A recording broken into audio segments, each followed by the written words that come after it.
You may be seated. We're covering Hebrews chapter 11, verses 23 through 29 today. And we're, last week, if you remember, we were talking about having a faith that we can die with, right? Having a faith that is comforts us enough that we don't deny it, even when we're faced with death. And so today, then, the next progression is that, well, what does that look like? And you need to look no further than the life of Moses. And so I thought, you know, we're all really, if you're my age, we're all very familiar with the Moses story. Unfortunately, most of it is probably almost biblical because we watch the Ten Commandments, right? You know, and Moses, you know, all that kind of stuff. And it was a really good movie. There's some good in it and there's some not so good in it. But, you know, we get the Moses story, right? You know, he was raised as a prince of Egypt and, you know, and all that and came back. So I'm not reading the Exodus account this morning because it's all very familiar, right? Instead, I want to read the piece from Stephen's sermon that speaks of Moses. Because in that we get a little bit more insight into the man. We get to see that when Moses struck down the Egyptian, he was trying to take on the role of deliverer, the Messiah, the anointed one. Yet it wasn't time yet. And so I want us to catch those things, you know, as we read. So this is Acts chapter 7, verses 17 and following. But as the time of the promise drew near, which God had granted to Abraham, the people increased and multiplied in Egypt, until there arose over Egypt another king who did not know Joseph. He dealt shrewdly with our race and forced our fathers to expose their infants so that they would not be kept alive. At this time Moses was born, and he was beautiful in God's sight, and he was brought up for 3 months in his father's house. And when he was exposed, Pharaoh's daughter adopted him and brought him up as her own son. And Moses was instructed in all the wisdom of the Egyptians, and he was mighty in his words and deeds. When he was 40 years old, it came into his heart to visit his brothers, the children of Israel. And seeing one of them being wrong, he defended the oppressed man and avenged him by striking down the Egyptian. He supposed that his brothers would understand that God was giving them salvation by his hand, but they did not understand. And on the following day appeared to them as they were quarreling and tried to reconcile them, saying, Men, you are brothers, why do you wrong each other? But the man who was wronging his neighbor thrust him aside, saying, Who made you a ruler and a judge over us? Do you want to kill me as you killed the Egyptian yesterday? At this retort, Moses fled and became an exile in the land of Midian, where he became the father of 2 sons. Now when 40 years had passed, an angel appeared to him in the wilderness of Mount Sinai in the flame of fire in a bush. When Moses saw it, he was amazed at the sight, and as he drew near to look, there came the voice of the Lord. I am the God of your fathers, the God of Abraham and of Isaac and of Jacob. And Moses trembled and did not dare to look. Then the Lord said to him, Take off your sandals from your feet, for the place where you are standing is holy ground.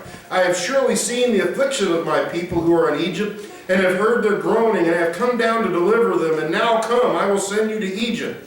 This Moses, whom they rejected, saying, Who made you a ruler and a judge?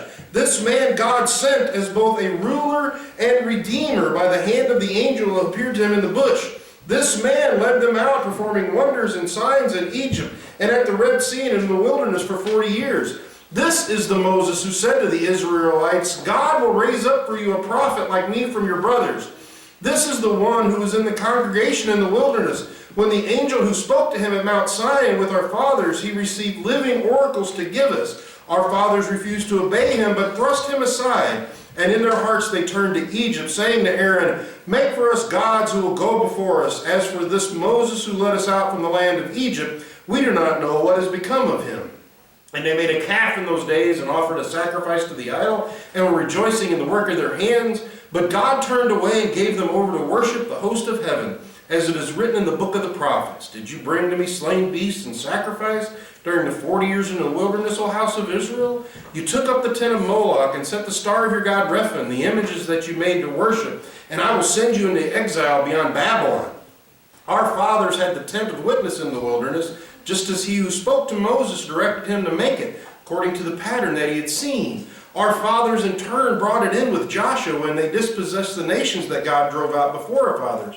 So it was until the days of David.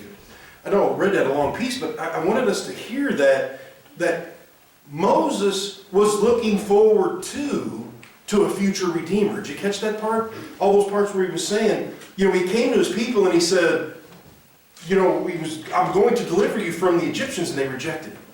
Come back 40 years, deliver the people. And then during that whole time, he kept saying, there's another, right? So Moses got it. I wanted us to make sure that we caught that, because I think if we just read the Genesis account, or the Exodus account, and don't take into account what the New Testament writers said about Moses, I think we miss that. I think we miss the wonderful part that Moses, too, was looking forward to that promised land, to that foundation that was built by God. Let us pray. Father God, we thank you for this time that you've given us together. We thank you so much for the provision that you have given to us, the way that you've taken care of us, the way that you've healed us. And Father, we do not deserve any of that, and we thank you so much for the many blessings that you pour out on us. As we take up our offering today, Father, we ask the same thing that we ask every week, that you bless it, you multiply it, and that you use it to draw someone into the kingdom. That's all we want to see. We want to see people saved. We want to see people come to the place to where they understand that you are a good, good Father, and that you desire salvation for all of your children. We love you. We praise you. We ask all of our prayers in Jesus' name. Amen. While Slade takes up the offering, let us sing Holy, Holy, Holy, 55. Holy, Holy, Holy. Amen. Thank you, son. Obviously, Jesse is sick, so that's why Logan is stepped up and played by himself this morning. So thank you for that. There's something else. Yes, I wasn't here last week. Yeah, you weren't here last week, so Jesse was without you last week, and now we're without her this week. There's something else. It's not that important. Hebrews chapter 11. We'll be covering verses 23 through 29 this morning. And again, we're talking about Moses and choices. And one of my favorite movies, just to show you what a big sap I am, one of my favorite movies is Little Mermaid. You know, Disney Little Mermaid, right? And my daughter does not like that. One of my favorite movies is Little Mermaid, because a lot of times I'm King Triton, but a lot of times I'm also Ursula. Specifically, Megan will she'll ask, she'll come up against, especially now that she's an adult, she'll come up against something where she has to choose to or choose not to. And I'll grin at her and say, life's full of tough choices, isn't it? And that's where we're at today, right? Life's full of tough choices. Thank you, Captain Obvious, you're going to say. Obviously, every day our life is full of choices, right? There are things every day that we choose to do or choose not to do, right? There are choices made for us because we didn't choose to or not to, right? Those are still our choices because we chose not to make the decision, so now we have to live with whatever decision was made for us, correct? I mean, I would argue, and I think that I would probably win, mostly because I'm stubborn, but I think that I would probably win. I would argue that we are probably more victims of our choices than we are victims of our circumstances. Because all a circumstance is another opportunity for us to make a choice, right? We're all victims of our choices. We choose everything, right? We choose to do, we choose not to do. We choose the things, we choose to do the things where we're going to enjoy the consequences. We choose to not do the things that the consequences really don't bother us, right? If we don't do the thing, right? I don't go to work because I enjoy it. I go to work because I'm getting a paycheck, and I don't want to not have a paycheck and live in a tent. I could live in a tent. My family probably would, right? So I choose to go to work. Because I don't want to live with that consequence, right, of not working. All of us live that way, whether we want to admit it or not. We live by our choices. Our faith walk is no different, right? Our faith walk is full of choices. Last week we talked about having a faith that we can die with, right? That was the point last week. Is like, it's a wonderful thing. Like if you remember, I said the world wants you to buy into having a faith that you can live with. Just have a faith that makes you happy and do whatever, and right, and don't bother everything, and everything will be fine, right? Don't bother anyone, and everything will be fine. But the argument that we made last week, that's not enough when your back's up against the wall, right? And I mean, like really up against the wall, real serious stuff.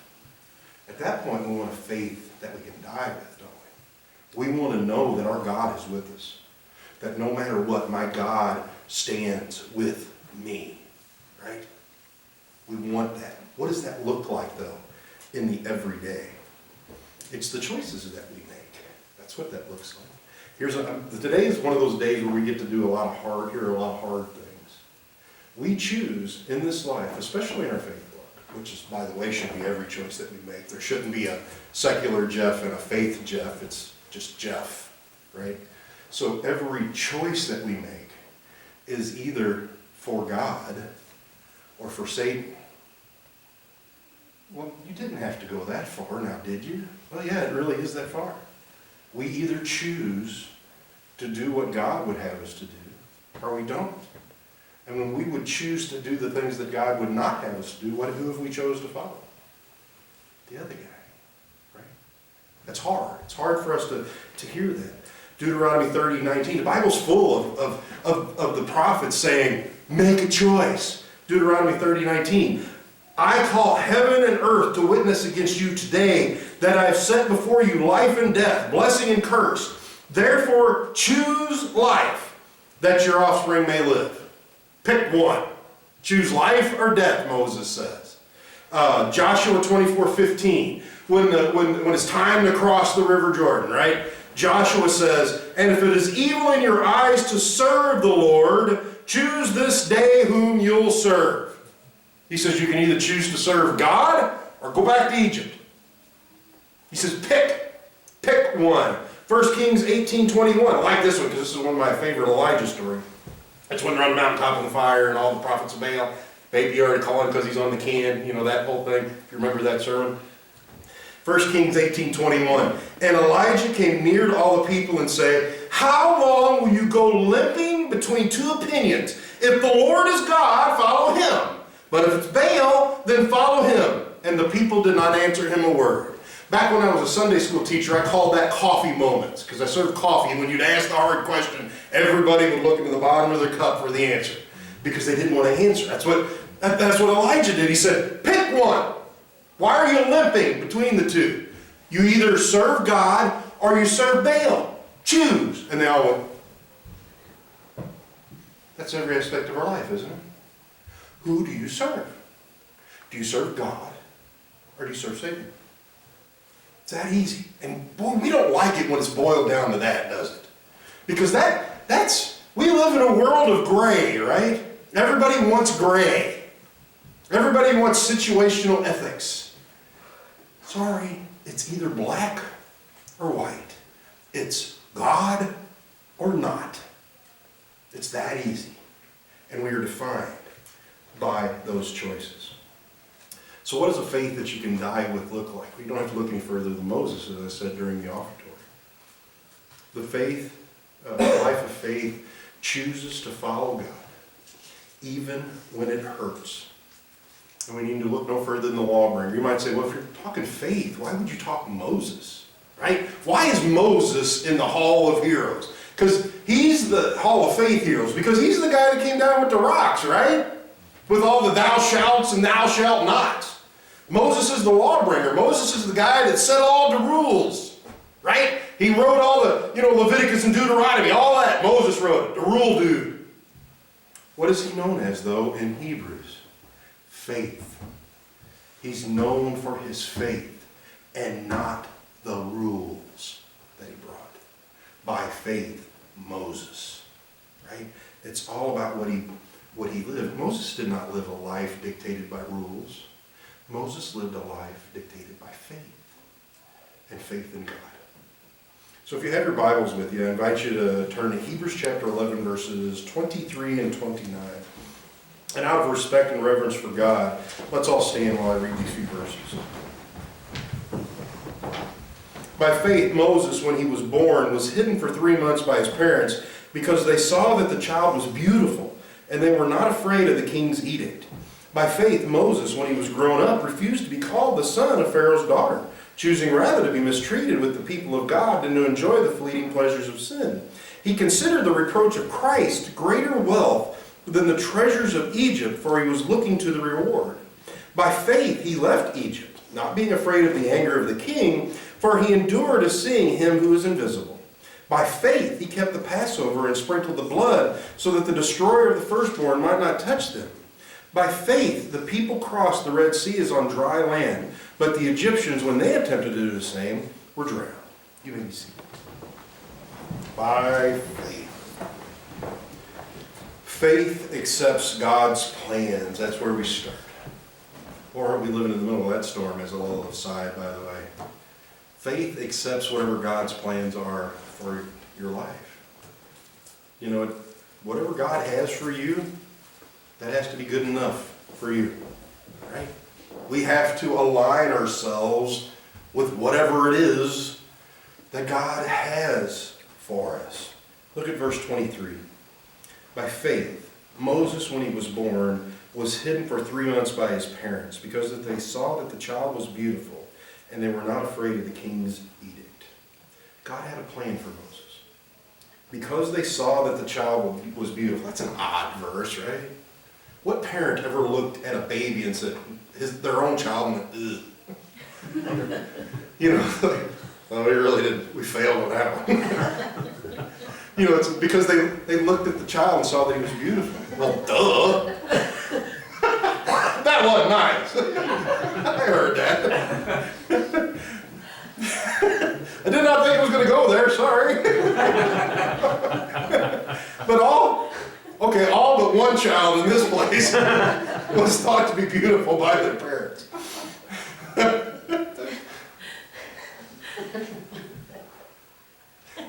Odd verse, right? They saw that he was beautiful. What does that mean? They must have known that there was something special about their son, right? There must have been something when they looked at that baby that made them go, you know, God's got something for him. Why would I say this?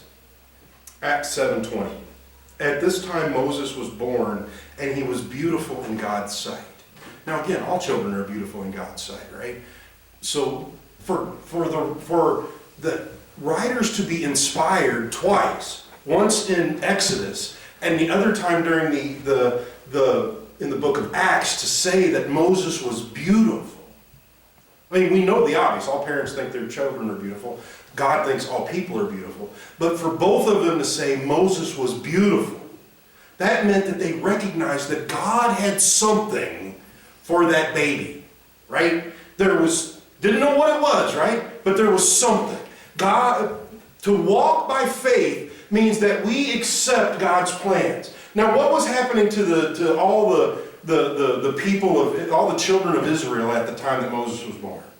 Well, Pharaoh had looked around and said, you know, there's a lot of Hebrews around and we need to get rid of some. So I'll tell you what, let's just kill all the children. Let's take all the boys and drown them in the river. And Moses' parents hid him for 3 months. Now think about this for a second. After 3 months, they could no longer hide the child, right? So what did they decide to do with him? They couldn't kill him, right? Because he was beautiful. And they recognized that God had a hand on this child or something. So what did they do? They took a basket, sealed it so it would float, set him in it, and pushed it down the river. Do you realize the insanity of what I just said? Mothers, how many of you, when your child was 3 months old, would have taken your son, your child, put him in a basket, seal the basket up so it float, put him in the basket, and put it down the river? How many of you would have done that? How many of you would have trusted God enough to do that? Now, again, pastor's imagination. Did she put it there knowing that it would float past Pharaoh's daughter? Maybe. I don't know. But even if she did, who's to say that Pharaoh's daughter doesn't look at the baby in the basket and go, oh, it's a Hebrew? Because that's what the Egyptians thought of him, right? Faith that God was going to protect her baby in the water. Faith that Pharaoh's daughter would collect the baby and raise him. She gave this child away, put him in a basket, put him on the river, thinking that she'd probably never see him again, but trusting that God had a plan for this baby, right? What happens? Well, his sister goes down, and of course we all know the story, right? The sister goes down, follows the basket. Pharaoh's daughter sees it and goes, oh, look, baby, get you good. And his sister goes, hey, happen to know a lady that could be a nursemaid? And she runs, okay, go get her. So she goes back and gets her own mother. So she gave her baby away, put him in the water, sent him off to wherever, trusting that God had a plan, and she had her son delivered back to her. I mean, don't miss that. Isn't that cool? I mean, when you think about that, by faith, she put him in there and said, I don't know. God, I'm trusting you in this. There's something special about this kid. I don't know what it is, but I'm trusting you in this. And through God's working, that softened the heart of, didn't the basket, I grew up on the river. Usually when you put something in the water, it goes, shunk. But God took that basket and floated it and led it right to Pharaoh's daughter. Pharaoh's daughter picked up the baby and said, "Could how cute," and took the baby as her own. Miriam just happened to be able to follow along and said, oh, well, I can't nurse this baby, what do I do? And she said, oh, I know somebody, can I help you out? Went back, got her own mother to nurse her son. Her mom lost her son, but then she got him back, and she got to raise him in the house of the Egyptian and teach him that he was a Hebrew. Because there was something special about this boy. God had a plan, right? Isn't that cool? Isn't that cool? It is not for us to know how God's plan is going to work out, right? It is just enough for us to know that He's on it. And it's all going to work out exactly the way that He wants it to, exactly as He wants it to work out, at exactly His time, right? Now, it's hard. It's hard to live by faith. And this thus saith the pastor. I should be up here saying, it's easy to live by faith. I'm human. It's hard when you don't know what the next step is going to be, and everything in you is screaming, this might not be the best idea, and yet but you know that God wants you to do this thing, and you just go, well, okay, and you step out and you say, you know what, God, I trust you. This is not saying that Christians are stupid or that we have a blind kind of faith, right? It's that we overcome our own fear and say, you know what, God, I don't see how this is going to end, but I trust you in this. I trust that you know what you're doing, and it's all going to be fine. I bow myself to your will. Faith rejects the world's honors. Look at verse 24. By faith, Moses, when he was grown up, refused to be called the son of Pharaoh's daughter. Moses was a prince of Egypt, right? He was the Pharaoh's daughter. That makes her a princess. That makes him a prince. Acts 7:22, and Moses was instructed in all the wisdom of the Egyptians, and he was mighty in his words and deeds. Evidently, there may be a hint of truth in the whole, remember the saying with the giant pylon from the Ten Commandments and all that? There may be a hint of truth to that. That perhaps Moses' words did carry weight in Egypt, according to what Stephen says here in the sermons from Acts, that, hey, Moses was the dude. He spoke mightily and did mighty things in his first 40 years of life. But Moses knew that God, this beautiful child, knew that God had a plan for him. Why would I say that? Because, again, from Stephen, when you read the Exodus account, you kind of can read it and you say, well, he just saw the Egyptian being mean to the Hebrew and he associated himself with the Hebrew, so he said, I'll just step in and save my brethren, right? But when you read the passage from Stephen, he supposes, Acts 7:25, he supposed that his brothers would understand that God was giving them salvation by his hand, but they did not understand. Moses knew at some point God must have said, or maybe that he was the anointed one, and through him he would deliver his people. When he was 40, He rejected being a prince of Egypt and said, I am going to save my people. And of course we know that didn't end well. He had to flee Egypt. But he understood it. He rejected all of that. He rejected the prestige of being called a prince so that he could be the man of God. Think about that. Is it better, I guess the question I'm asking, is it better for the world to think that we're great or for God to think that we're great? Hopefully, I mean, that's a Sunday school question, right? We're also playing, well, of course it's better for us to think that God thinks we're great. Well, that's true. But do you? I mean, are we willing to forsake all the prestige that goes with being us to be the person of God that we've been called to be? Are we willing to be fools for Christ? I like this 1 Corinthians passage. 1 Corinthians 1, 26 and 27. For consider your calling, brothers. Not many of you are wise according to worldly standards. Not many were powerful. Not many were of noble birth. But God chose what is foolish in the world to shame the wise. God chose what is weak in the world to shame the strong. God chose what is low and despised in the world, even things that are not, to bring to nothing things that are, so that no human being might boast in the presence of God. Love that passage where it says that God chooses the weak, and God gives them the honor, and the world looks upon them and says that they're worthless. Moses is a perfect example of that. He was a prince, had all the privileges that went along with that, and he says, I'm going to leave all that because I'd rather be associated with God. That's what a faith that you can die with looks like. You're willing to reject the honors that the world throws at you. Look at verse 25. Choosing rather to be mistreated with the people of God than to enjoy the fleeting pleasures of sin. Boy, this is another one of those that's going to make us look at the bottom of a cup of coffee. Fleeting pleasures of sin. Everything the world offers is useless. The pleasure it gives is only temporary, right? I don't care what it is. I don't care if it's whatever riches you have. I don't care how comfortable a couch you have. Or I lived this week on $50 steaks because I was traveling with customers.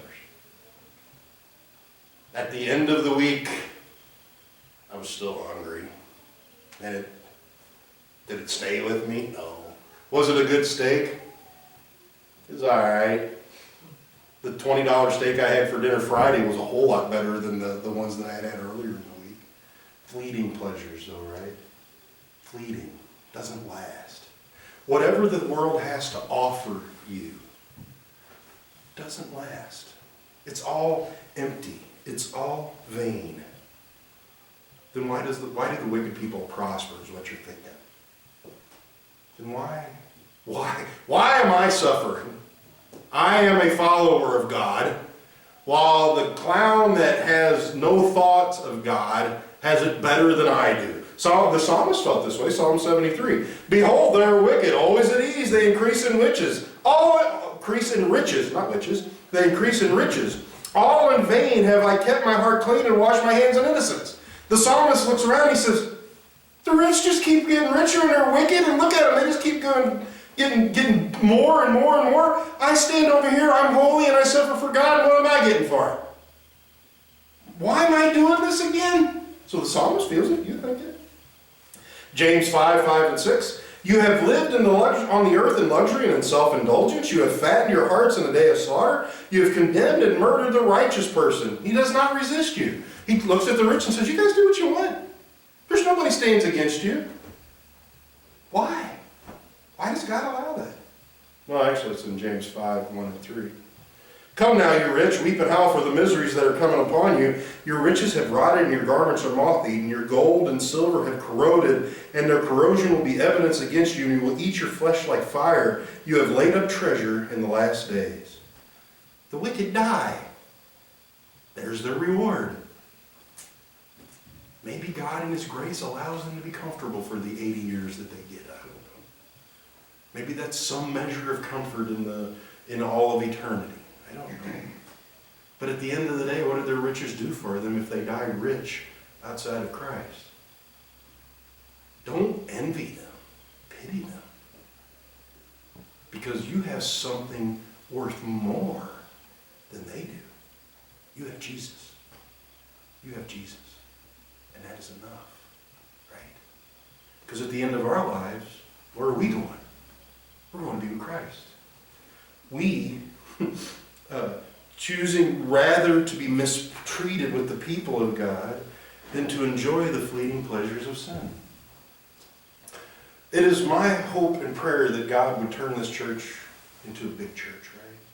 You know, that we continue to grow and we burst the walls out of this one and get a giant church. I'm calling all of you to task right now. I do not need a jet. Remember this, if God blesses us and we have thousands of people, I do not need my own jet for my private prayer time. Please remind me of that at that time. Because that stuff's all fleeting, right? It's all empty. I want to be mistreated with the people of God. I want to be, if the world is going to be ashamed of me, I want it to be ashamed of me because I associate myself with Christ. If that's why they find me offensive, amen. Right? That's because isn't that what Moses said? Choosing rather to be mistreated with the people of God than to enjoy the fleeting pleasures of sin. Moses could have chosen to stay where he was. He's the prince, right? You think Dad might have winked and got that charge removed? Perhaps. Probably. But yet he didn't. He says, I'd rather be associated with the Hebrews. I'd rather reject everything about Egypt and be with the people of God. Because that's where I need to be. Faith rejects the world's riches. Look at verse 26. He considered the reproach of Christ greater wealth than the treasures of Egypt, for he was looking to the reward. I like that considered word. It's a word that doesn't mean a snap decision. It's a word that means that he thought about it and he considered it. He really did weigh it. And he thought about it and he decided that the reproaches of Christ were better than the riches of Egypt. Jesus speaking of his own disciples, you know me. I'm probably the worst altar caller in the world, right? For those of you that have been here for a long time, you know that about me. My invitations are, well, if you're going to come to Christ, come to Christ. It's the best thing for you to do, but I'm not the guy that's going to stand here and beg you to do it, right? I want you to consider. I want you to weigh. I want you to remember the verses that I read earlier. Choose for yourself this day whom you're going to serve, God or Satan. And then if you want to accept Christ, well then accept Christ and you and I will rejoice together, right? You know, it's your choice.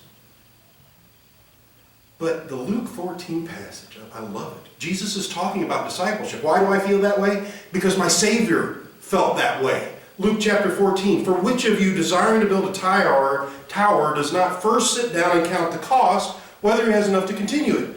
That's in the middle of Jesus talking about discipleship, about choosing to follow him. Jesus just says, weigh the cost, will you? He says, in essence, he's saying, choose whom you're going to follow. Think about it. Are you going to choose to follow God? Or are you going to choose to follow Satan? Are you going to choose to follow me? Or are you going to choose to follow Satan?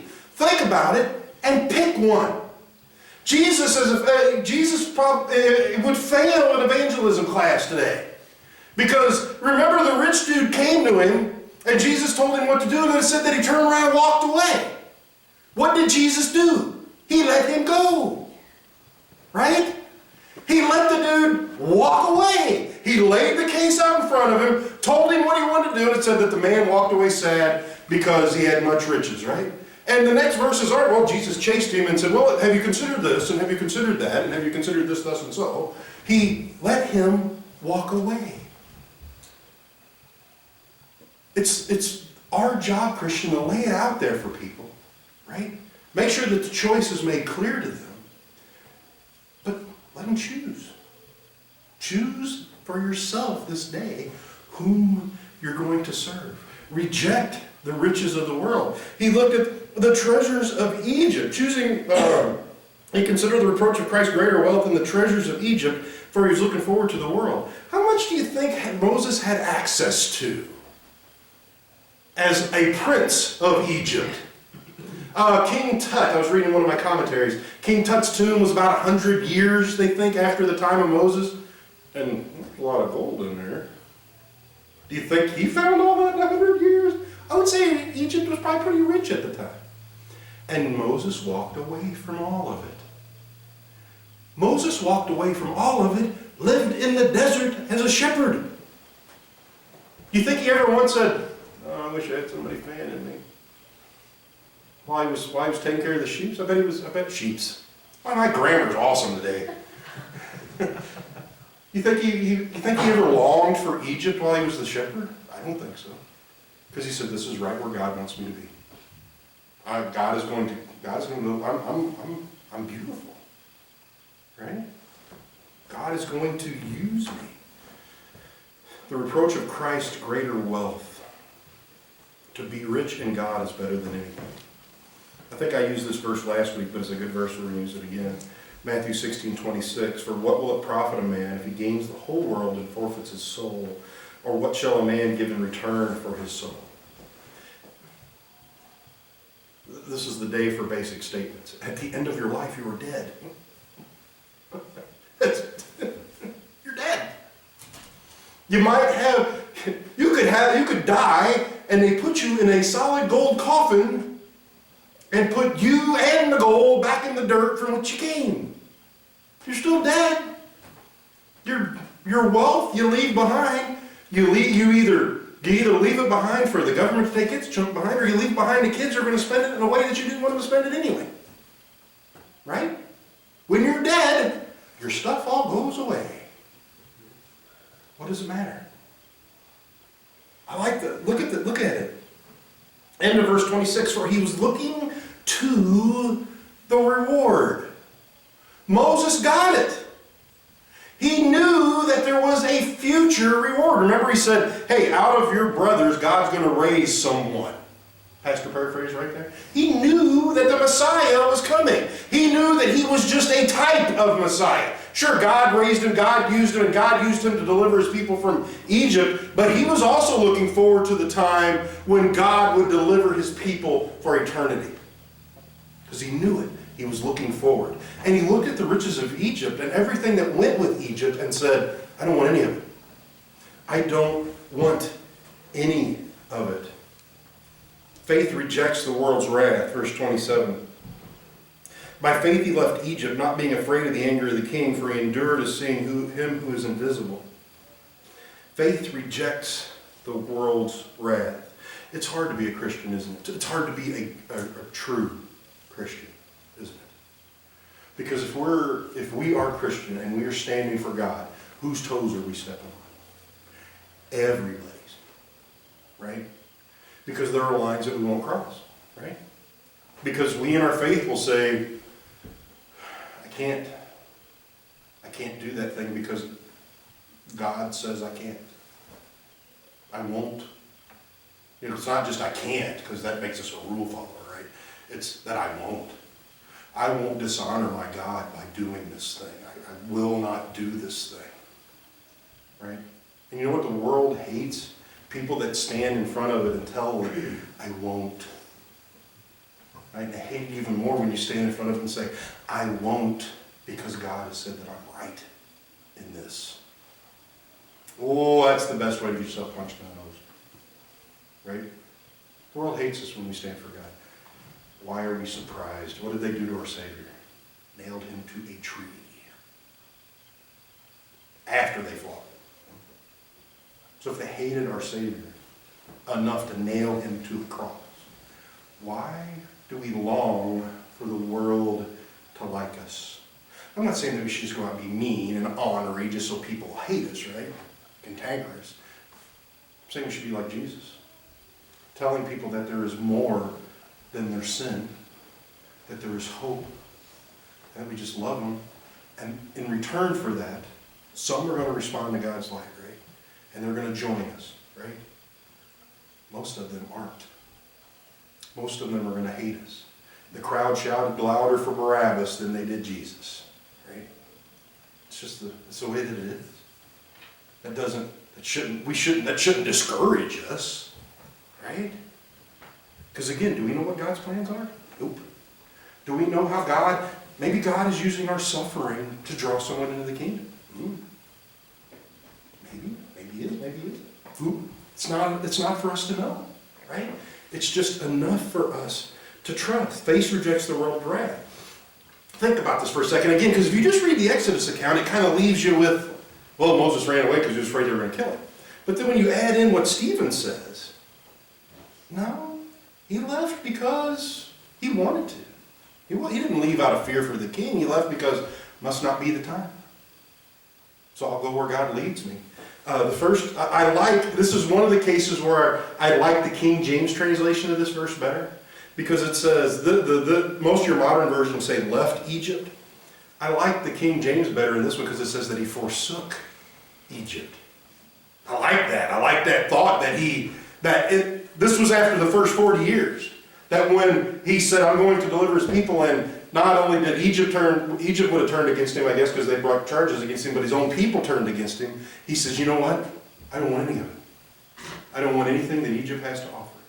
He forsook it.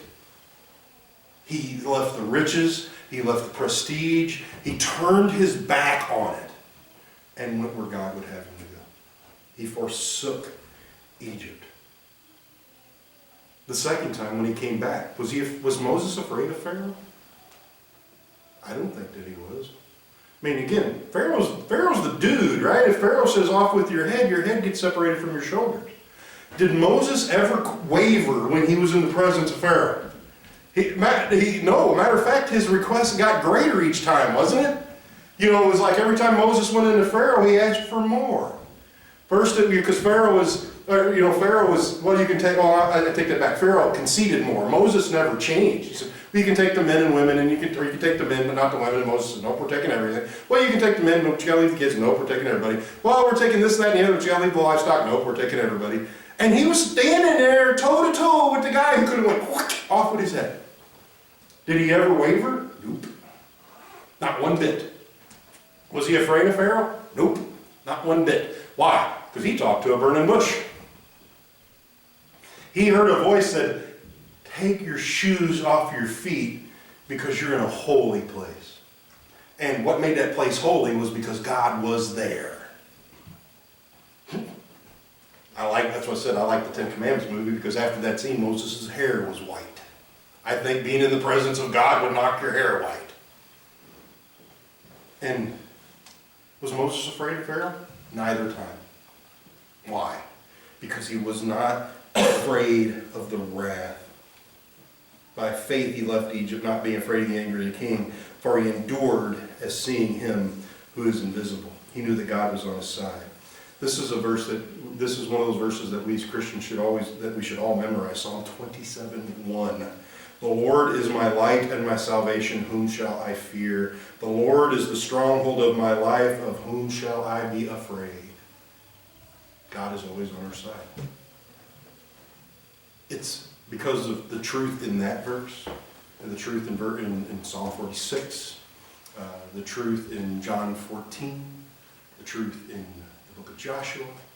It's because of all of those things that allows Christians to say, gives Christians the power to say, it's going to be okay. No matter what the situation is. No matter how dire it is. No matter when we can't see the end because the storm is too loud. When we can't figure out what God's will is in it because it just doesn't make any sense to us. Because we serve a mighty God and we trust him. The Christian can stand, or probably better yet, the Christian can kneel and say, it's going to be okay. It's going to be okay. And that's not me just being Pollyanna about it, right? That's me saying, God's on my side. What have I to fear? Right? How much different would our lives be if we lived every aspect of it with that as our mantra? God is on my side. I will not be afraid. What would our lives look like if we really believed that and lived our lives that way?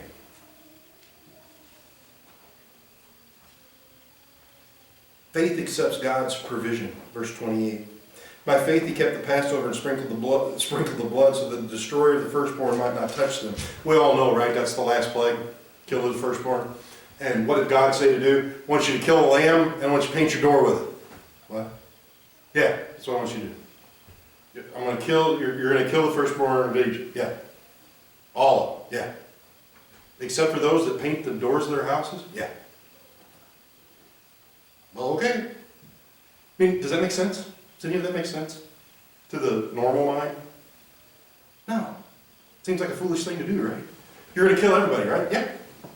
What's going to save them? Some shield, some pill, some something? No. What are you going to do? Paint your house with blood. That'll do it. Huh. Well, okay. By faith, Moses believed that. Right? He went through he kept the Passover. He did exactly what God said. Painted the doorposts of his house with the blood of a lamb. And what happened? Everybody lived. Sound familiar? Congratulations, Christians. That's what we're doing, right? Does me standing up here every week saying, there's something that happened 2,000 years ago that has a bearing on your life today. What happened 2,000 years ago? Well, some dude got nailed to a tree. He died. And then 3 days later, he woke up. And that makes a difference to you. It should. Your very eternity hangs on that. That doesn't make any sense. Does not make any human sense, does it? But it makes sense because God says it does, doesn't it? It makes sense because everything in the Bible points toward that, right? If we believe this thing to be true, right? Which we do. I mean, not that we just believe this to be true. It's proven itself to be true, right? And in this, God says, my son died on a cross. His blood was shed in your place. And if you accept his sacrifice in your place, then heaven awaits, right? By faith, we accept the provision of God. Did any of us see, were any of us in Egypt? Did any of us see it?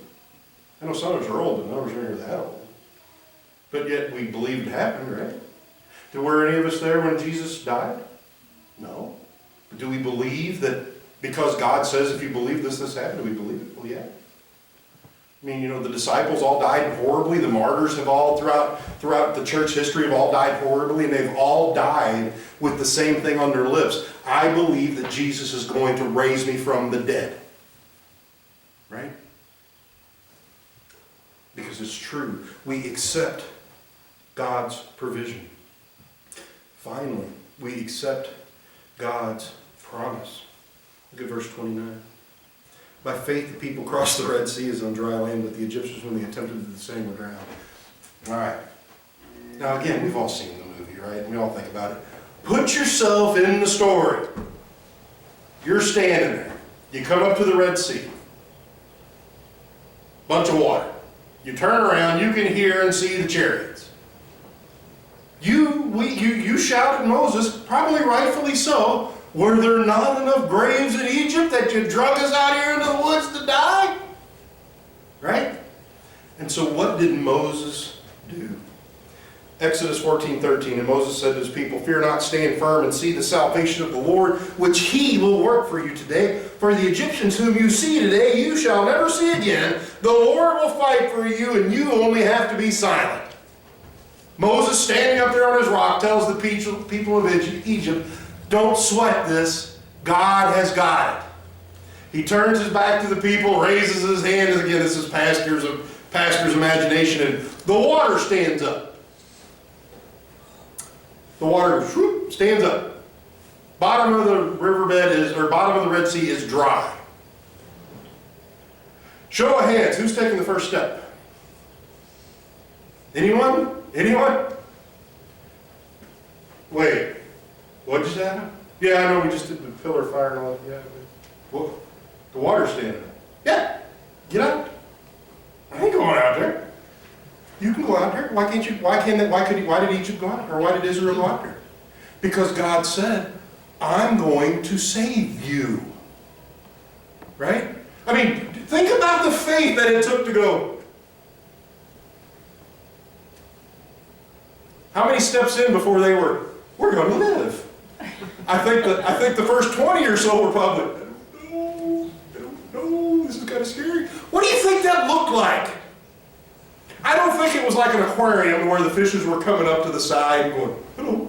I think it was more like it was in the movie where everything's rolling and boiling and the water's standing up, and I think it was an impressive sight to behold.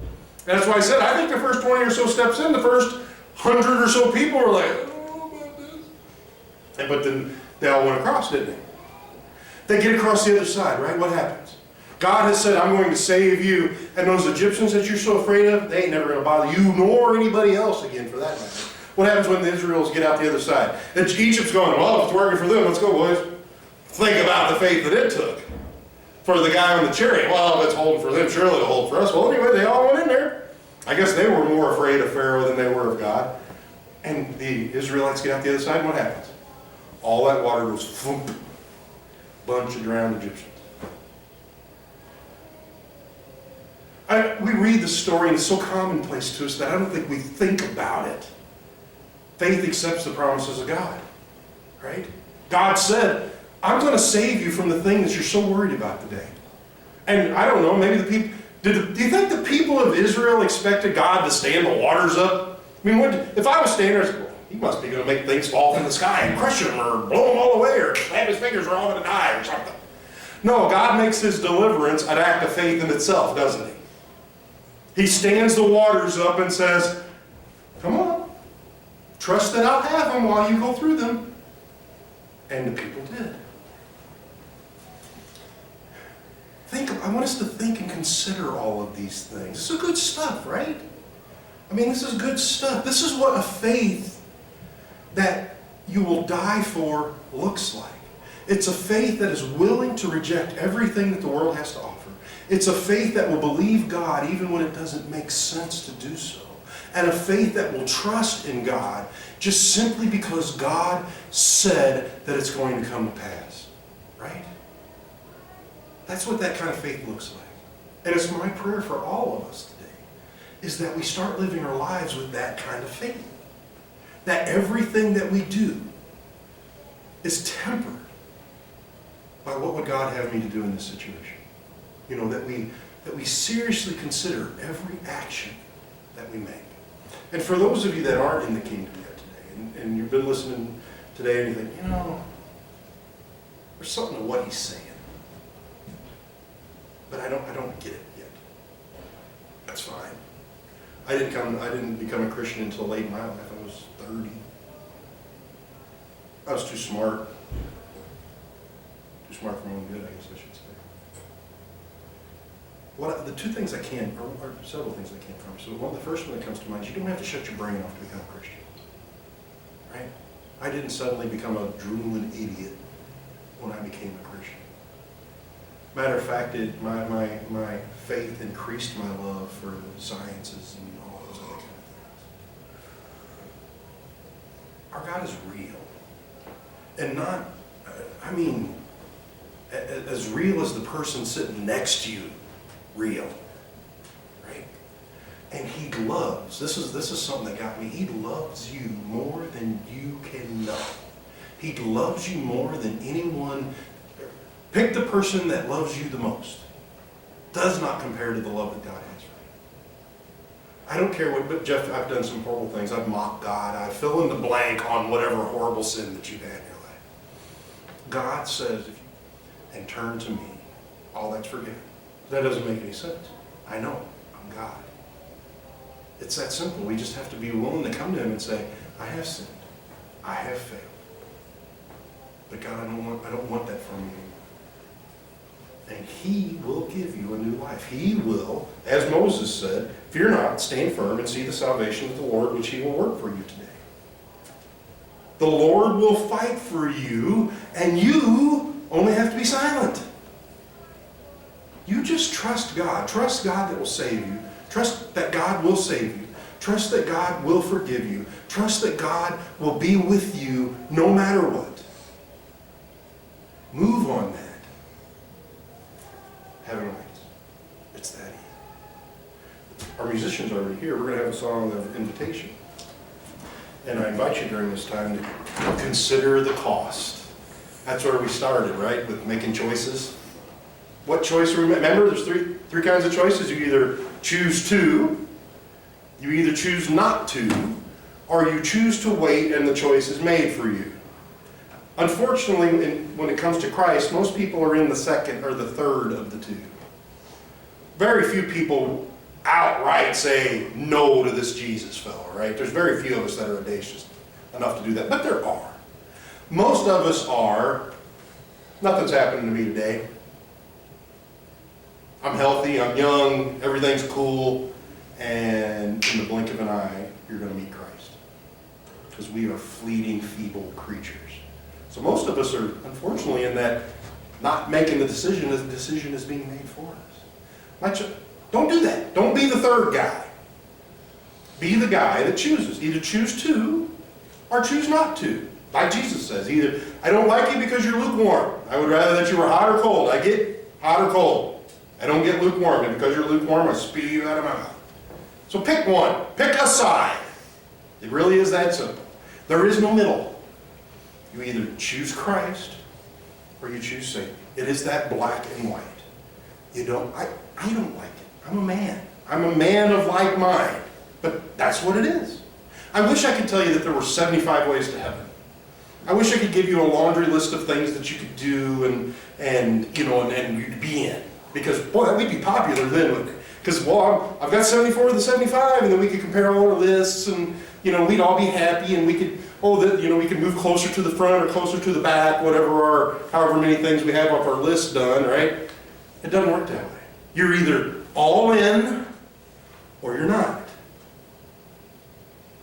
The world doesn't like that. But God, it's the way that it is. He offers salvation. He offers salvation freely to those who will take it. So won't you choose Him today? What are we going to sing, son? 290, Victory in Jesus.